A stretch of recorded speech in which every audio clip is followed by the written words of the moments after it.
आइए आज हम विलयन में आगे स्टडी करेंगे। प्रश्न संख्या 7 कह रहा है 298 केल्विन पर CO2 गैस की जल में विलेयता के लिए हेनरी स्थिरांक का मान 1.67 × 10⁸ पास्कल है। पीए का मतलब पास्कल, दाब का जो मात्रक है। 500 ml सोडा जल 2.5 ATM दाब पर बंद किया गया। 298 केल्विन ताप पर घुली हुई CO2 की मात्रा की गणना कीजिए। तो यहाँ पर देखिए CO2 के लिए जो है हेनरी स्थिरांक हमको दे दिया गया है और 500 ml सोडा जल का दाब दे दिया गया है जिस दाब पर बंद किया गया। तो हेनरी स्थिरांक में मोल अंश और आंशिक दाब दो चीज़ों की आवश्यकता होती है। तो उसी हिसाब से हम ये जो दिए गए हैं इनको आधार मान करके CO2 की मात्रा की गणना करेंगे। तो देखिए कह रहा है कि 298 केल्विन ताप पर घुली हुई CO2 की मात्रा की गणना कीजिए। तो सबसे पहले हम CO2 के मोलों की गणना करें। तो CO2 की मोलों की गणना के लिए जो है हेनरी के नियम के अनुसार फार्मूला क्या होगा?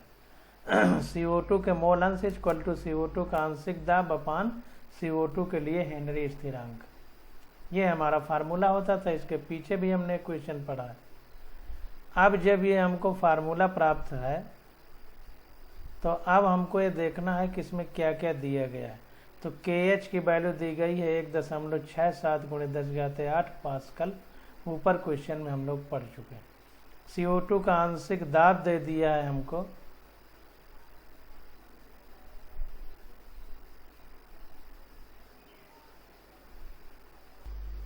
अब यहाँ पर देखिए हमको एक चीज़ ये ध्यान देना है कि एक जगह ATM दिया है, एक जगह पास्कल दिया है, दोनों दाब के मात्रक हैं।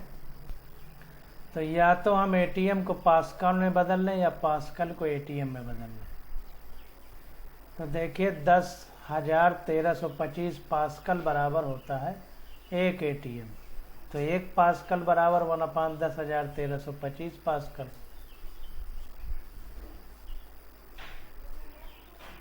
इसलिए 1.67 × 10⁸ पास्कल बराबर कितना हो जाएगा? 1/10,1325 गुणे 1.67 × 10⁸ ATM हो जाएगा। यहाँ पर देखिए ATM होना चाहिए।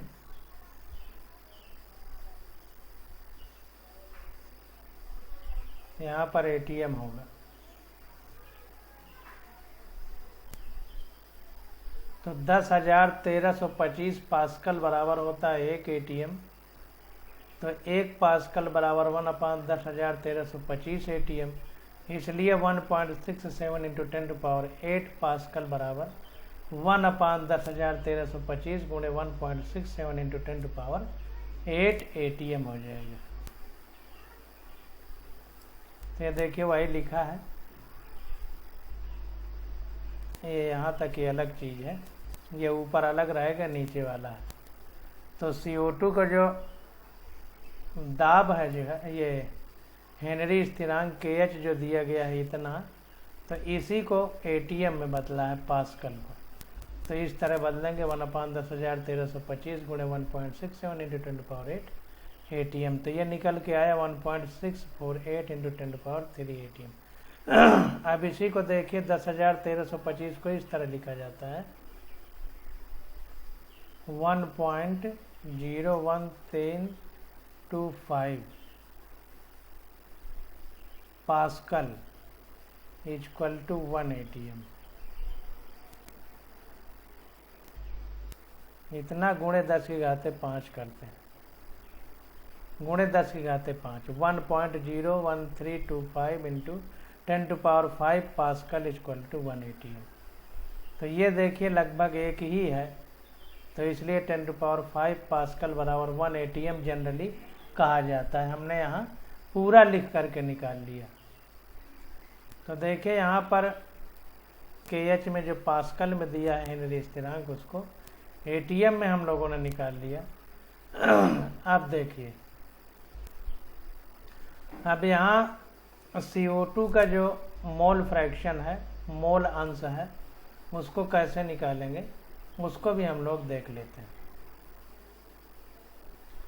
तो यहाँ पर देखिए, इस फार्मूले से समझिए कि CO2 का मोल अंश यानी मोल फ्रैक्शन x CO2 बराबर CO2 का आंशिक दाब अपान CO2 के लिए KH। तो इसको इस तरह लिख सकते हैं, x CO2 equal to P CO2 upon KH CO2, यानी P CO2 equal to KH x CO2, ये हो जाएगा। तो अब जो भी निकालना हो हम इसी फार्मूले से निकाल सकते हैं। तो आगे देखते हैं। अब यहाँ पर देखिए x CO2 हमको निकालना है, x CO2, तो x मतलब CO2 के मोल अंश, तो CO2 का आंशिक दाब बटे हेनरी कांस्टेंट। तो CO2 का आंशिक दाब 2.5 ATM हमको क्वेश्चन में दिया है, अपान ये देखिए हेनरी स्थिरांक जो हमने निकाला है ATM में, वो है 1.648 × 10⁻³ ATM होना चाहिए, गलत लिखा है, पास्कल को ATM कर दीजिए। पास्कल को हम लोगों को ATM कर देना, ATM में होगा। तो ATM कट जाएंगे, तो ये देखिए आ जाएगा 1.52 × 10⁻³ CO2 का आंशिक दाब। अब इसी प्रकार पानी के कितने मोल होंगे NH2O, तो यहाँ पर अगर NH2O निकालना है तो इसको भी देख लेते हैं।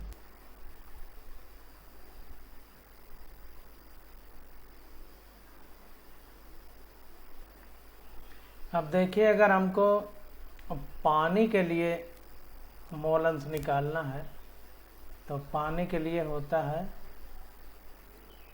पानी क्या किसी के लिए होता है, मोल की संख्या इक्वल टू W/m। अब W/m का मतलब है कि ऊपर द्रव्यमान बटे नीचे मोलर द्रव्यमान। तो द्रव्यमान 500 लीटर दिया गया है, 500 ml दिया गया है। तो पानी के केस में 500 ml इक्वल टू 500 ग्राम कह सकते हैं। क्यों? क्योंकि पानी का जो घनत्व होता है वो होता है 1। तो घनत्व बराबर होता है द्रव्यमान बटे आयतन। घनत्व बराबर, ये उल्टा लिख दिया हमने, घनत्व बराबर होता है द्रव्यमान बटे आयतन। तो द्रव्यमान इक्वल टू हो जाएगा घनत्व गुणे आयतन। तो घनत्व 1 है और आयतन 500 ml है, तो ये कितना आ गया, 500 ग्राम। इसीलिए इसने 500 ग्राम यहाँ पे रखा है। तो इसको देखते हैं। यहाँ पर देखिए 500 ml दिया है, सोडा जल 2.5 ATM दाब पर बंद किया गया है। तो सोडा जल है 500 ml, तो पानी का यहाँ पर मोल निकालना है, तो यानी इक्वल टू W/m। W 500 ग्राम हो गया और मोलर मास 18 हो गया। H2O का, H के 2 और O का 16, तो 16 2 18, तो ये आ गया 27.78 मोल। अब देखिए यहाँ X के मोल आ गए, वो CO2 के और H2O के। अब अगर हमको CO2 के मोल निकालना है तो CO2 के मोल हम लोग कैसे निकालेंगे? यहाँ पर देखिए ये CO2 के मोल निकल के आए थे, गलत लिखा है X CO2। हकीकत में देखा जाए तो CO2 का ये मोल है एक तरह से, नहीं, CO2 का मोल अंश ही है, क्योंकि हेनरी के नियम में X CO2 होता है, तो ये मोल अंश ही है। PCO2 equal to X CO2 into KH होता है, तो ये मोल अंश ही है। तो ये हमारा पानी का मोल निकल आया। अब फार्मूला होता है कि मोल अंश किसी का निकालना है, तो यहाँ पर X CO2 यानी CO2 का मोल अंश इक्वल टू CO2 की मोलों की संख्या बटे टोटल मोलों की संख्या। तो टोटल में CO2 और वाटर हो जाएगा, 2 ही है। अब यहाँ पर देखिए ये 10⁻³ है, इसका मतलब इसके पीछे -3 का मतलब 0.001 होता है। तो 3 अंक बाद दशमलव और लगाएंगे इधर, तो ये 1 से बहुत ज़्यादा कम हो जाएगा, 1,000वां भाग लगभग हो जाएगा, यानी बहुत कम है। इसलिए इसको छोड़ दिया है XCO2 को, यानी CO2 के मोलों की संख्या को छोड़ा जा सकता है क्योंकि ये बहुत कम है। तो XCO2 का मान बहुत कम होने की वजह से इसने XCO2 = NCO2/NCO2 + NH2O को में से NCO2 को हटा करके डायरेक्ट NCO2/NH2O लिख दिया है। तो इसको लगभग का साइन लगाना चाहिए था, लगभग NCO2/NH2O। तो ये हो जाएगा NCO2/NH2O, हमने ये निकाल लिया है 27.78 मोल। अब XCO2 = NCO2/27.78 है, तो NCO2 = XCO2 × 27.78 हो जाएगा।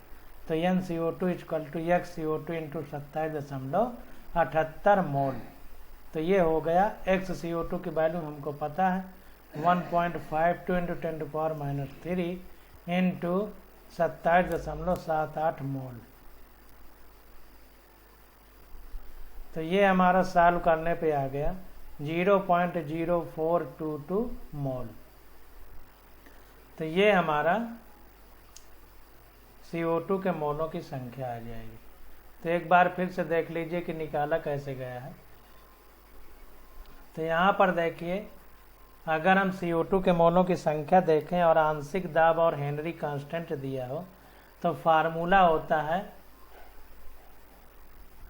P = KHX, यहाँ पर P हमारा आंशिक दाब है और KH हमारा हेनरी कांस्टेंट है और X हमारा मोल फ्रैक्शन है जिसके लिए भी निकालना हो।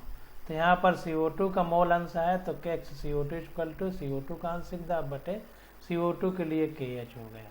अब KH की वैल्यू हमको दिया 1.67 × 10⁸ पास्कल। अब इस पास्कल को हम लोगों को ATM में बदलना पड़ेगा, क्योंकि ऑलरेडी एक जगह हमको ATM में दिया गया है। तो यहाँ पर देखिए ATM में दिया गया है, ये पास्कल में है, तो इसलिए हम टोटल सबको ATM में ही बदलें। तो ATM में जब बदलेंगे तो 1 ATM बराबर होता है 10,1325 पास्कल, या यूँ कहें कि 1.01325 पास्कल इंटू 10⁵ पास्कल।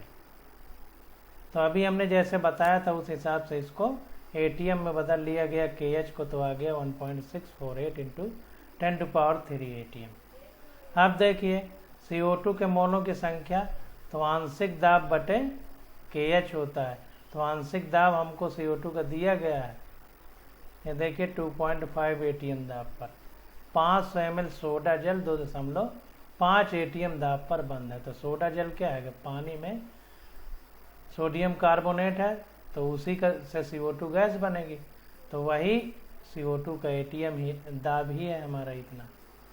तो यहाँ पर देखिए जब CO2 का हम लोग आंशिक दाब निकाले तो CO2 का जब मोल अंश निकाले तो CO2 का दाब बटे हेनरी कांस्टेंट ATM में, ये पास्कल गलत लिखा है, तो ये आ गया 1.52 × 10⁻³। अब देखिए पानी के मोलों की संख्या निकालना है, तो N = W/M होता है। तो पानी का द्रव्यमान बटे पानी के द्रव्यमान, मोलर द्रव्यमान। तो पानी का द्रव्यमान 500 ml हो, आयतन 500 ml था, अब घनत्व तो 1 होता है, तो घनत्व बराबर द्रव्यमान बटे आयतन, तो द्रव्यमान बराबर घनत्व गुणे आयतन। तो घनत्व 1 है, तो 500 में 1 का गुणा होगा तो 500 ग्राम आ जाएगा। मोलर द्रव्यमान पानी का 18 है, तो साल करने पे आ गया 27.78 मोल। अब देखिए अगर किसी चीज़ का मोल निकालना हो तो उसके मोल बटे टोटल मोल होता है।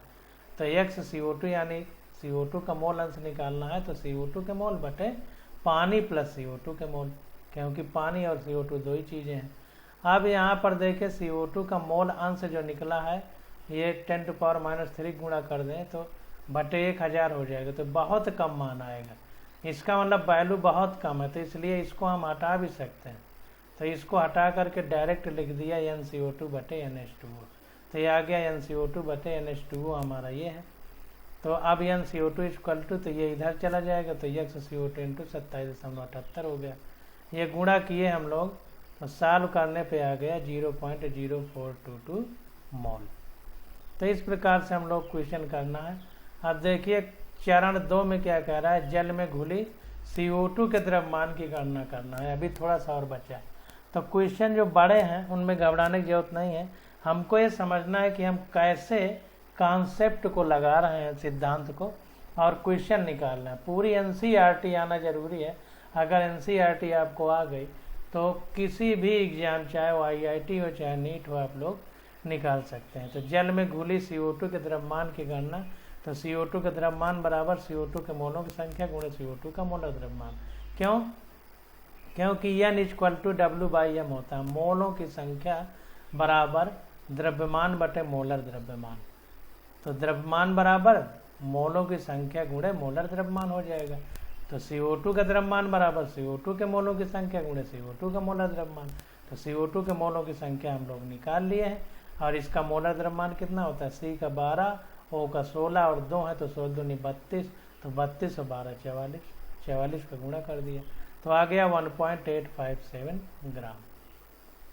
तो इस प्रकार से हम लोग क्वेश्चन निकालते हैं। अब अगला क्वेश्चन है, देखिए हमारे पास कह रहा है 350 केल्विन पर शुद्ध द्रवों A एवं B के वाष्प दाब क्रमशः 450 एवं 700 mmHg है। ये दाब दे, वाष्प दाब दे दिया है। A और B के तापमान कितना है, 350 केल्विन। अगर कह रहा है कि कुल वाष्प दाब 600 mmHg हो, तो द्रव मिश्रण का संगठन ज्ञात कीजिए, साथ ही वाष्प प्रवस्था का संगठन भी ज्ञात कीजिए। तो ये हमको बताना है। तो जो जो जैसे लिखा है उसी हिसाब से हम लिखते चले जाएंगे। तो देखिए शुद्ध द्रव A का वाष्प दाब कितना है, 450 mmHg। शुद्ध द्रव B का कितना है, 700 mmHg। कुल विलयन का कितना है, 600 mmHg। तो राउल्ट का नियम निकाल लगा देंगे, क्योंकि कुल दाब इक्वल टू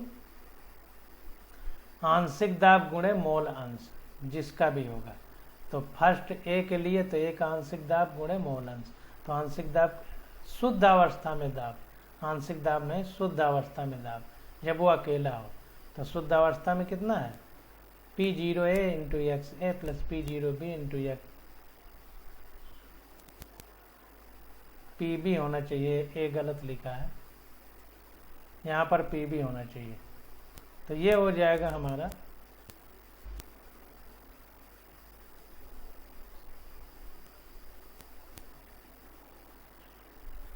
तो यहाँ पर B होना चाहिए PB0 इंटू XB, ये रहेगा फार्मूला हमारा। तो ये हो जाएगा PA नॉट XA, मतलब ये PA का शुद्ध अवस्था में दाब गुणे A का मोल अंश प्लस P का शुद्ध अवस्था में वाष्प दाब इंटू, अब देखिए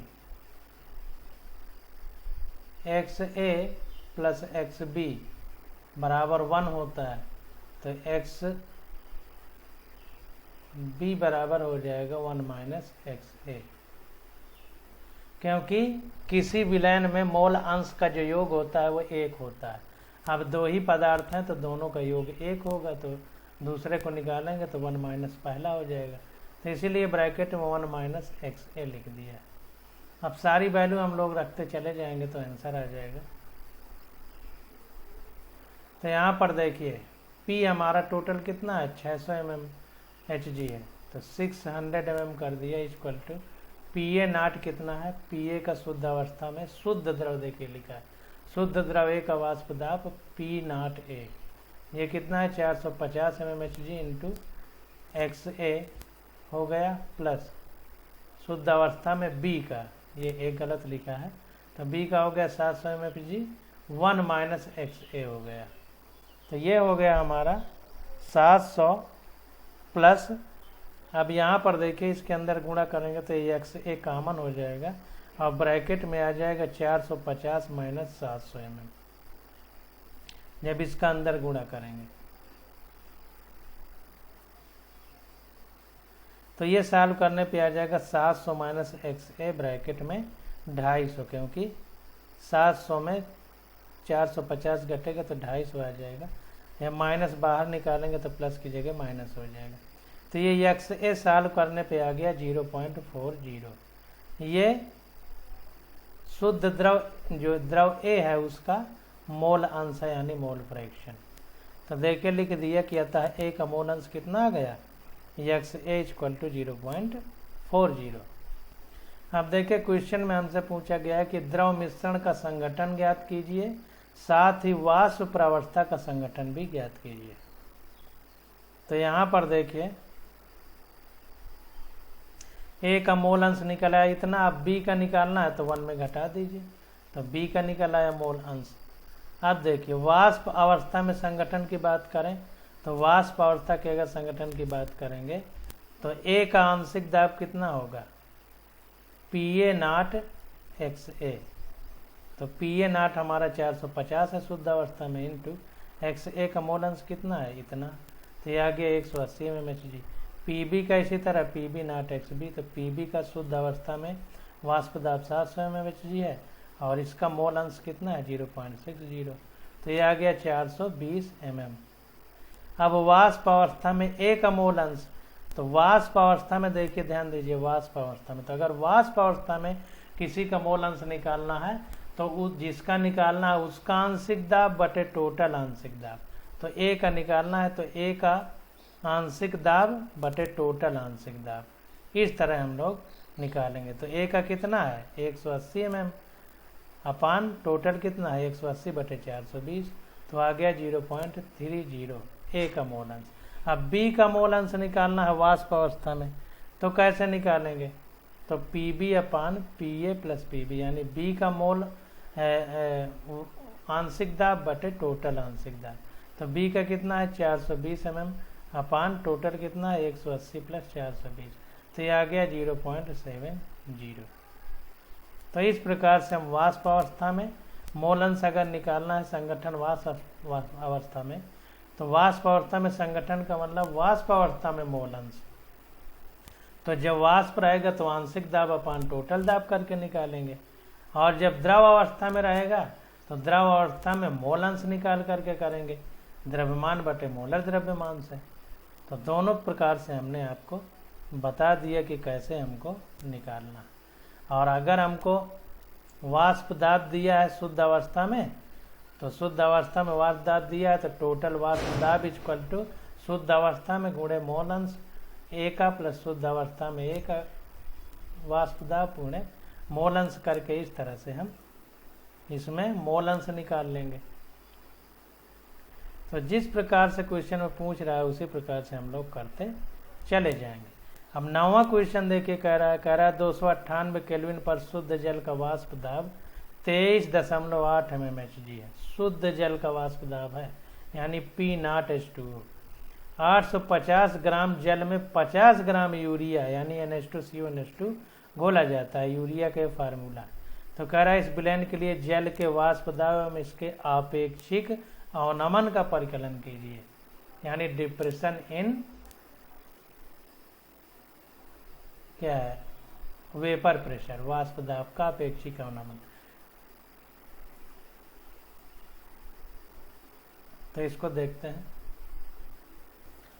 तो इस क्वेश्चन में हम लोग एक एक करके चीज़ों को देखते हैं। तो जो जो दिया गया है उसको पहले हम लोग लिख लेते हैं। तो यहाँ पर देखिए हमको दिया गया है शुद्ध जल के लिए, तो शुद्ध जल का वाष्प दाब यानी P0 एक कितना है 23.8 mmHg क्वेश्चन में दिया गया है। यूरिया का द्रव्यमान कितना है 50 ग्राम दिया गया है, जल का द्रव्यमान 850 ग्राम है, और यूरिया के मोलर द्रव्यमान कितना है 60। NH2CO NH2 का निकालेंगे तो इतना ही आ जाएगा, इसको निकाल सकते हैं।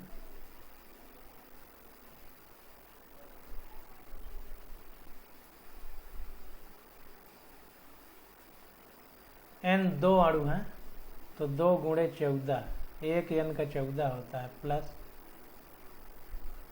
H के 4 हैं तो 4 गुणे 1, 1 H का 1 होता है, प्लस C का 12, O का 16, तो ये हो जाएगा 28 प्लस 4 प्लस ये 28 हो जाएगा, 12 और 16 28, तो 2 इसमें जाएगा तो 30 हो जाएगा, इस 4 में से 2 इसके साथ जाएगा तो 30 हो जाएगा, तो 30 30 60 हो जाएगा। सही लिखा हुआ है, यूरिया का मोलर द्रव्यमान 60 हो गया। और जल का मोलर द्रव्यमान, तो जल का 18 ग्राम प्रति मोल होगा, इसको देखते हैं।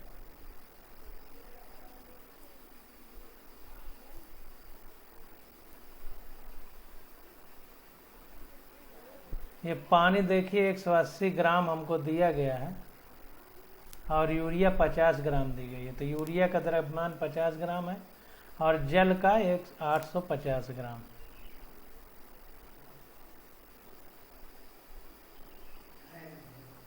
और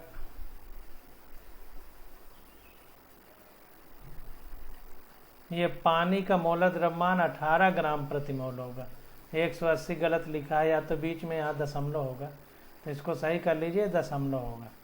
तो अब देखिए राउल्ट के नियम के अनुसार अगर हम जल के वाष्प दाब की गणना करें तो राउल्ट के नियम के लिए फार्मूला होता है कि शुद्ध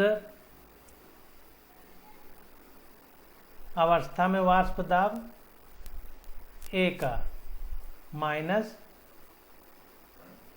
विलयन का आंशिक दाब PS। तो यहाँ पर देखिए यस विलयन नहीं है, सॉल्वेंट है, यानी विलायक है। तो विलायक हमारा यहाँ पर पानी है, क्योंकि यहाँ पर देखिए पानी 850 ग्राम है, यूरिया 50 ग्राम है केवल, तो पानी ज़्यादा है, तो विलायक हमारा जो ज़्यादा होता है विलायक होता है, जो कम होता है वो विलेय होता है। तो यानी सॉल्वेंट हमारा यहाँ पर पानी है। तो P not A minus PS upon P not A equal to NB upon NA, ये राउल्ट के नियम का फार्मूला है। इसको देख लीजिए, NCERT में लिखा है। अब N बराबर यानी मोल बराबर होता है W बाई M, तो NB के लिए WB बाई MB हो जाएगा, NA के लिए WA बाई MA हो जाएगा। तो ये MB नीचे चला जाएगा, ये WA ऊपर आ जाएगा, ये MA ऊपर आ जाएगा, MB नीचे चला जाएगा, तो WB by MB into MA by WA। तो अब देखिए प्रश्नानुसार शुद्ध जल के लिए, तो शुद्ध जल का वाष्प दाब कितना है 23.8 mmHg। शुद्ध के लिए P नॉट लिखा जाता है और पानी के लिए A लिखा गया है, तो P नॉट है 23.8 mm है। शुद्ध जल का वाष्प दाब 23.8 mm। mmHg है, वो डायरेक्ट mm लिख रहा है। तो यहाँ पर देखिए यूरिया का द्रव्यमान 50 ग्राम, पानी का 850 ग्राम, यूरिया का मोलर द्रव्यमान 60 ग्राम प्रति मोल और पानी का 18 ग्राम प्रति मोल। यहाँ पर दशमलव होगा या फिर ये जीरो नहीं होगा। तो अब समीकरण 1 में अगर इसका मान रख दें सब चीज़ का, तो P not A minus PS upon P not A equal to WB, यानी पानी के लिए तो WB ये हमारा पानी का द्रव्यमान तो 50 है बटे MB जो है, तो WB हमारा यूरिया है, तो यूरिया का 50 ग्राम है और MB मतलब यूरिया का मोलर द्रव्यमान तो 60 है, तो 60 हो गया, गुणे पानी का मोलर द्रव्यमान 18 है, तो 18 लग दिया, पानी का द्रव्यमान 850 ग्राम है तो रख दिया। तो ये आ गया सॉल्व करने पर 0.01762। अब यहाँ पर देखिए शुद्ध जल का वाष्प दाब कितना है 23.8 माइनस PS अपान 23.8, तो ये आ गया सॉल्व करने पे PS इक्वल टू 0.4194। तो ये हमारा आ गया PS इक्वल टू ये आ गया 23.8 minus P S equal to 0.4194। तो पी एस आएगा तो ये पूरा इधर चला जाएगा, तो ये आ जाएगा पी एस इक्वल टू 23.3806 यानी लगभग 23.38 mmHg। ये सॉल्व करने पे हमारे पास प्राप्त होगा। अब देखिए ये वाष्प दाब आ गया पानी का। अब कह रहा वाष्प दाब में आपेक्षिक अवनमन की गणना करना है, यानी relative depression in vapour pressure. तो रिलेटिव डिप्रेशन के लिए क्या होगा, तो उसको भी देख लेते हैं। तो P A not minus P S upon P A not equal to कितना हो जाएगा, पी ए नाट हमको पता है इतना है, तो 23.8 माइनस पी एस यानी जो पानी है उसका निकला कितना है, सॉल्वेंट यानी विलायक का, ये निकल के आया 23.38। तो वो रख दिए अपान पी ए नाट यही है, तो 23.8, तो ये आ गया 0.0176। ये अपेक्षिक अवनमन आ गया वाष्प दाब में। तो इस प्रकार से हम लोग क्वेश्चन सॉल्व करते हैं। फार्मूले आपको याद होना चाहिए। अब फार्मूला में ये पता होना चाहिए कि कौन क्या है। तो इन फार्मूलों को अच्छे से जो है आप लोग एनसीईआरटी बुक से ये लिख लिख करके याद करिए कि कौन सॉल्वेंट है, कौन सॉल्यूट है, कौन आंशिक दाब है, कौन शुद्ध अवस्था में वाष्प दाब है। जैसे शुद्ध अवस्था में पी नाट लिखा जाता है, आंशिक दाब के लिए पी लिख दिया जाता है, मोल अंश के लिए यक्स लिख दिया जाता है, मोल के लिए यन लिख दिया जाता है। तो इन सब चीज़ों को अच्छे से समझिए, एक बार में नहीं आएंगे, घबराने की कोई जरूरत नहीं, धीरे धीरे आप लोग सीख जाएंगे। अब क्वेश्चन नंबर 10 देखिए क्या कह रहा है। कह रहा है 750 mmHg दाब पर जल का क्वथनांक 99.63 डिग्री सेंटीग्रेड। तो कह रहा है 500 ग्राम जल में कितना सुक्रोज मिलाया जाए कि उसका 100 डिग्री सेंटीग्रेड पर क्वथन हो जाए। तो मतलब क्वथनांक जो है पहले 99.63 डिग्री सेंटीग्रेड है पानी का 750 mm दाब पर। तो कह रहा है 500 ग्राम जल में कितना सुक्रोज मिलाया जाए कि उसका क्वथनांक यानी बॉइलिंग पॉइंट 100 डिग्री सेंटीग्रेड हो जाए। तो इसको देखते हैं। जल के लिए केबी हमको दे दिया है 0.52 केल्विन किलोग्राम प्रति मोल। केबी का मतलब क्वथनांक गुणांक जिसको कहते हैं, या इसी को मोलल उन्नयन स्थिरांक कह रहा है केबी। तो इसको ध्यान देना है कि केबी और वो मोलल हिमांक स्थिरांक जो होता है उसको केएफ लिखता है। तो हिमांक में अवनमन होता है तो मोलल अवनमन स्थिरांक भी उसको कहता है केएफ। तो ध्यान दीजिए कि ये क्या है केएफ केबी। तो केबी यहाँ पर दे दिया 0.52 केल्विन किलोग्राम प्रति मोल। तो अब जल का द्रव्यमान कितना है 500 ग्राम, इसको किलोग्राम में बदल लिए क्योंकि यहाँ पर देखिए केबी में किलोग्राम में दिया। तो इसलिए ध्यान दिया करिए हमेशा कि यूनिट हमको किस चीज़ में रखना है। तो केबी की वैल्यू किलोग्राम में है तो हम यहाँ पर किलोग्राम में लेंगे। तो क्वथनांक में उन्नयन डेल्टा टी द्रव्यमान आ गया, ग्राम है तो किलोग्राम में बदल लिया। अब क्वथनांक में उन्नयन, तो देखिए कह रहा है कि पहले जल का क्वथनांक 99.63 डिग्री सेंटीग्रेड, अब इसको 100 डिग्री सेंटीग्रेड करना है। तो कितना उन्नयन हुआ यानी ऊंचा उठा, तो इतने में 100 में से इतना घटा दें, ज़्यादा में कम, तो कितना ऊंचा उठा हुआ आ जाएगा। तो देखिए क्वथनांक में उन्नयन delta T B equal to 100 में से घटा दिया तो कितना बढ़ा वो आ गया। तो आ गया 0.37 डिग्री सेंटीग्रेड यानी 0.37 केल्विन के दिया। अब यहाँ पर देखिए मोलल उन्नयन स्थिरांक केबी में केल्विन दिया गया है। तो ये जो सेंटीग्रेड ताप है इसको हम केल्विन में ही लेंगे। तो अब देखिए चेंज जो है सेंटीग्रेड में आया है तो इसको डायरेक्ट केल्विन लिखा है, क्योंकि जब चेंज निकाला जाता है तो डायरेक्ट मात्रक बदले जा सकते हैं। सेंटीग्रेड को केल्विन लिख सकते हो, क्यों? क्योंकि देखिए अगर हम इसको सेंटीग्रेड में बदलेंगे एक केल्विन में तो 273 जोड़ेंगे, इसको बदलेंगे तो 273 जोड़ेंगे, तो जब घटाएंगे तो 273 दोनों तरफ है, तो घटेगा तो इतना ही आएगा 0.337 डिग्री सेंटीग्रेड। तो चाहे हम इसको सेंटीग्रेड में लिख दें या केल्विन में, कोई फर्क नहीं पड़ेगा, क्योंकि जब हम सेंटीग्रेड को केल्विन में बदलते हैं तो 273 जोड़ते हैं तो दोनों तरफ जुड़ेगा ना, तो जब दोनों तरफ जुड़ेगा तो फर्क ही नहीं पड़ेगा, घटने पे इतना ही आएगा, इसलिए उसने डायरेक्ट केल्विन में लिख दिया। तो देखिए यहाँ पर किलोग्राम है तो द्रव्यमान को किलोग्राम में लिया गया, यहाँ पर केल्विन है तो तापमान को केल्विन में लिया गया। अब देखिए यहाँ पर मोलल उन्नयन स्थिरांक Kb = 0.52 केल्विन किलोग्राम प्रति मोल है, और Mb कितना है, तो Wa और Ma ये हमारा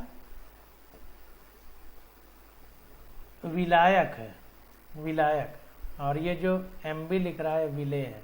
तो सुक्रोज है हमारा, तो सुक्रोज को जो है सुक्रोज का मोलर द्रव्यमान कितना होगा, तो सुक्रोज का देखिए फार्मूला होता है C12H22O11, इसको सुक्रोज कहते हैं। तो कार्बन कितना है, कार्बन एक कार्बन का 12 होता है, और 12 है तो 12 हो गया, प्लस H का 1 होता है और 22 है तो 22 हो गया, प्लस O का 16 होता है और 11 है तो 11 हो गया। तो 12 गुणे 12 प्लस 22 गुणे 1 प्लस 16 गुणे 11, तो 16 गुणे 11, क्योंकि एक ऑक्सीजन का 16 होता है। तो ये हमारा सुक्रोज यानी C12H22O11 का मोलर द्रव्यमान कितना हो गया, 342 ग्राम प्रति मोल। यह सुक्रोज का मोलर द्रव्यमान निकला है। अब देखिए हर एक चीज हम लोग ये चीजें निकाल क्यों रहे हैं, अभी आगे आपको समझ में आएगा। तो सुक्रोज का मोलर द्रव्यमान हमने निकाल लिया तो इतना आ गया। अब हमारा फार्मूला देखिए होता है, तो ये देखिए फार्मूला होता है कि अगर WB निकालना है तो MB × डेल्टा TB × WA/KB, ये NCERT में फार्मूला दिया गया है, हमने बॉक्स में बंद भी किया।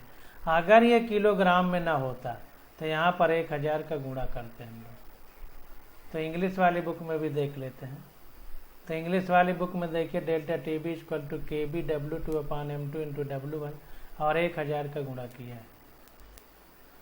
तो ग्राम में निकालेंगे तो 1000 का गुणा होगा, और किलोग्राम में निकालेंगे तो नहीं होगा। तो चूंकि डेल्टा KB हमारा किलोग्राम में है तो 1000 का इसने गुणा नहीं किया है। तो ये पूरा आ गया हमारा। MB हमारा कितना है, 342 है, गुणे डेल्टा TB कितना है, 0.37 है, इंटू WA कितना है, WA हमारा सॉल्यूट है, WA हमारा सॉल्वेंट है, विलायक, तो ये कितना है 0.5 kg, अपान KB कितना है, KB ये है 0.52 केल्विन किलोग्राम प्रति मोल। तो इसको पूरा सॉल्व करेंगे तो हमारे सुक्रोज का जो है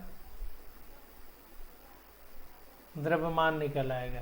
500 ग्राम जल में कितना सुक्रोज मिलाया जाएगा, यानी WB सुक्रोज के लिए निकल आएगा 121.7 ग्राम। तो ये हमारा आंसर हो जाएगा। अब अगला क्वेश्चन है हमारा क्वेश्चन नंबर 11। इसकी स्टडी हम लोग अगले लेक्चर में करेंगे। आज बस यहीं तक।